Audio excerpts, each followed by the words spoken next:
So here's our online steam calculator. And again, we need to know what general vicinity of the steam tables we're in. So are we in the superheat region, the compressed liquid region, or in the saturation region? Since this is the entrance to the steam turbine, you should have gone to the steam tables, which are these first tables here, the general properties.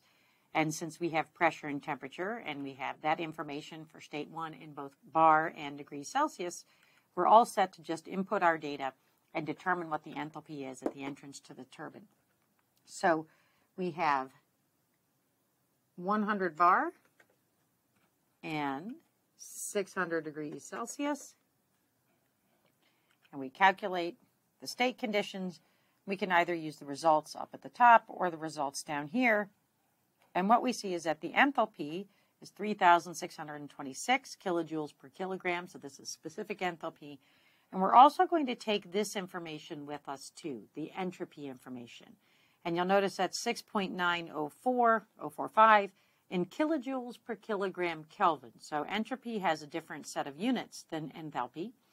And what we're going to do is use this information to help us determine the state's conditions for different portions of the process. So we're going to take this information with us. So write these two pieces of information down, and we'll go back to our state diagram. Okay, so we used our online steam calculator to determine the enthalpy at the entrance to the first stage, and we collected the information about entropy when we were there too.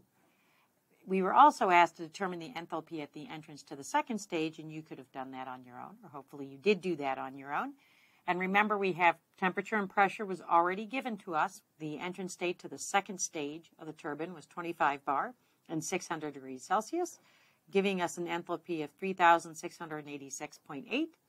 And again, while we were there, or while you were there, hopefully you would be pick up the information about entropy as well. And I'll show you how we're going to use the entropy information here in the rest of this segment.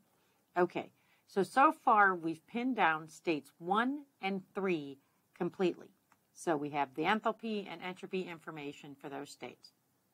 So moving on, taking the information we learned about states 1 and 3 and the information that we have in the superheat regions shown in this table, I want you to give me a guesstimate for the temperature and the enthalpy of the water at the entrance to the condenser.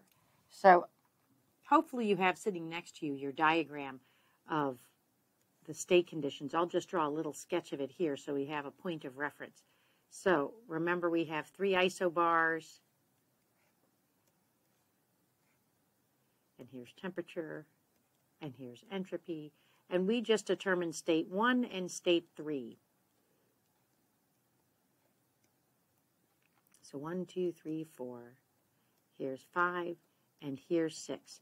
So we're asked to find the temperature and enthalpy of the water at the entrance to the condenser. And I intentionally didn't give you the numbers for this because I want you to be able to practice going back and forth between the schematic and understanding how this schematic relates to the temperature entropy diagram. So we want the entrance to the condenser. Well, the entrance to the condenser is state 4, right there. Okay? So we know that state 4 is defined as the lowest pressure in the system, so that's a pressure of 1 bar. And as luck would have it, the table I have provided is for 1 bar. We are assuming that it's in the superheat region, which is a very good assumption because remember, we don't like our turbine to experience phase change. So in general, all of these states are going to be in the superheat region or very close to a fully saturated vapor. But we really don't want to go into the superheat region because droplets would form and the droplets could pit our rotating machinery. So that becomes a durability issue. So again, this is a superheat tables at 1 bar. Now, from our previous information at state 3, we found the entropy at state 3, again using the online steam calculator, that it was 7.598 kilojoules per kilogram Kelvin. And this is a specific entropy. So we have a pressure of 1 bar that defines state P4, and we know that the entropy at state 3 is identically equal to the entropy at state 4. So we have state 3, we go to our table, and we look for the list of entropies, and we see, oh, we're about 7.6. And so we look at these numbers here. I want you to determine what you think would be a good estimate for the enthalpy at the entrance to the condenser. And if you feel like it, you could say, hey, what do you think the temperature is too? So I want you to get your best guesstimate or estimate of those values, and then come check back with the video and we'll see how close you are. Okay, so hopefully you used that table to show you that, well, it was about 7.4 entropy at 120 degrees, and you had at 160 degrees an entry of about 7.66. And so 7.6, which is about halfway between these two, is 7.59. 7.56 is pretty close. So we can say, hey, the entrance condition to the condenser is a temperature of about 140 degrees and an enthalpy of about 2,760 kilojoules per kilogram. Okay, and these are the types of tables that you'll most often work with. The online calculators are becoming more available, but as you saw from our example, we can't access this portion of that database without paying for access. So if you want free STEAM tables, you really need to be able to use the tables that are available. So again, this is just an excerpt from a STEAM table for the superheat region. So we're going to keep walking around our state diagram. So now we've got states 1, 3, and 4 fully defined. So let's keep going. Okay, so now we're going to use the data from the water saturation tables to determine the enthalpy and temperature at the exit of the condenser. Again, I want you thinking, what number is the exit of the condenser and what state is it on my temperature entropy diagram? So again, we'll do it real quickly here. Here's my little sketch again for my temperature and entropy. And again, we draw our little isobars. And I'm just going to sketch a part of it now. The exit of the condenser, remember, is the fully saturated condition. Okay, so remember for our numbering scheme here, we have 1, 2, 3, 4. So we're talking about state 5, the exit of the condenser. So we know that at state 5, we have a fully saturated liquid with a quality of 0. So this excerpt is an excerpt from saturation tables. Remember, when we're in the saturated region, the temperature and pressure are dependent. So if I tell you the pressure is 1 bar, the temperature has to be 99.6 degrees Celsius. Okay, that's the saturation temperature for 1 bar, 1 atmosphere of pressure. Remember, we only list the saturated liquid values and the saturated vapor values. Okay, so that's the HF is the saturated liquid values, HG is the saturated vapor. And I've given you both the enthalpy and the entropy values because we're going to use that entropy information again. So looking at this table, I want you to think about what's the appropriate value for the enthalpy and temperature at the exit of the condenser. Think about that and we'll answer that next.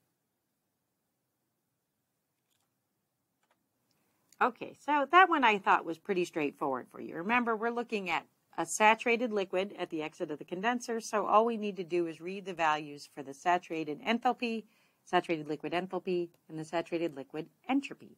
And again, once we know the pressure is 1 bar, the temperature has to be essentially 100 degrees C. Okay, let's keep going. So now we've got states 1, 3, 4, and 5 fully defined. Now we need to move on. We're going to take the information that we learned in that previous saturation tables, and we're going to use that information plus this excerpt from the compressed liquid tables, and we're going to guesstimate the temperature and enthalpy of the water at the entrance to the steam generator. So again, these are data that are for the highest pressure in the system, 100 bar. And again, refresh our memory here. We have the temperature entropy sketch. So again, we put the isobars on here. Again, state 1 to 2, up to 3, down to 4, over to 5, and then up to 6. So in order for us to define 6, we have the pressure, that's again the highest pressure in the system, and we understand that from 5 to 6 is an isentropic process. So in order to determine the enthalpy at state 6, we need to know that the entropy at 6 is equal to the entropy at 5. So that was the value we determined in our previous step. So that's a value of 1.3. So S6 equals 1.303 kilojoules per kilogram Kelvin. So using this information from the compressed liquid region of the steam tables, I want you to guesstimate what the enthalpy is at the entrance to the steam generator. And then we'll check your answer when you get back.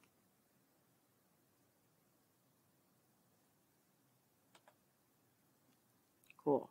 So hopefully you saw that on the table where we had entries for 80 and 140 degrees Celsius, that 1.3 falls pretty close to 100 degrees, right in the middle of those two. So we have an enthalpy of 426.5 at the entrance to the steam generator. Okay, so far we've defined every state in the system except for the state between the two stages of expansion in the turbine. And I want you to, based on this process that we just followed, I want you to think about what tables would you use, compressed liquid, saturation tables, or superheat tables, in order to find the enthalpy at the exit of the first stage of the turbine, and what parameters, temperature, pressure, entropy, enthalpy, what would you use to fully define the state?